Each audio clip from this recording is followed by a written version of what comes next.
And that moment just happened for Taylor and Travis. And honestly, when you see the photos and you see the way they're looking at each other, you can feel something shift inside your chest.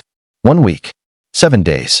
That's all that passed between Taylor and Travis walking down the aisle at Madison Square Garden in front of 1,000 people, and then showing up at JuJu Smith-Schuster's wedding in California as husband and wife. And this moment right here, this first public appearance as a married couple, it's so much more beautiful than anyone could have anticipated. Because they weren't trying to be perfect or put on a show. They were just genuinely, authentically happy. You can see it in every single frame of these photos. Taylor absolutely radiated in this stunning pink floral ball gown from Markarian.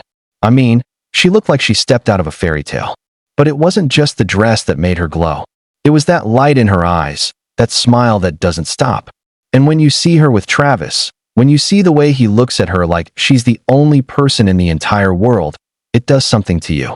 It reminds you why we all believe in love in the first place. What really gets people talking, though, is how affectionate they were. They weren't trying to hide anything or play it cool. They were holding hands as they walked through the venue, completely comfortable in each other's presence. And when they were caught on camera sharing those intimate moments, the hugs, the kisses, it wasn't performative. It was just real. It was just two people who got married a week ago still living in that magical honeymoon bubble where nothing else in the world matters except the person standing right next to you. People who were actually at the wedding said they were absolutely beaming the entire time.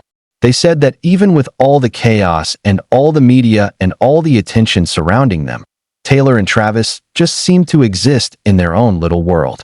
And isn't that what you want for people you care about? You want them to find that person who makes them forget about everything else, who makes them smile so big that their face actually hurts. The beautiful thing about this moment is that it shows us something real about their relationship. They didn't just get married and disappear. They're still showing up for their friends. They're still doing normal things that normal couples do. But with Taylor and Travis, nothing is really normal because the entire world is watching and waiting to see every single detail. And despite all of that pressure, all of that attention, they're just living their lives and loving each other openly and honestly. When you look at these photos from the wedding, what you're really seeing is the beginning of their life together. You're seeing a man who looks at his wife like she hung the moon and stars in the sky. You're seeing a woman who is completely confident and glowing and in love. You're seeing two people who don't care who's watching or what anyone thinks because they're too busy being happy and in love and grateful for each other. That's what's got everyone so obsessed with this moment. It's not just about the celebrity factor. It's about the genuine human connection and the authentic love between two people who have decided to spend their lives together. And that's something that never gets old.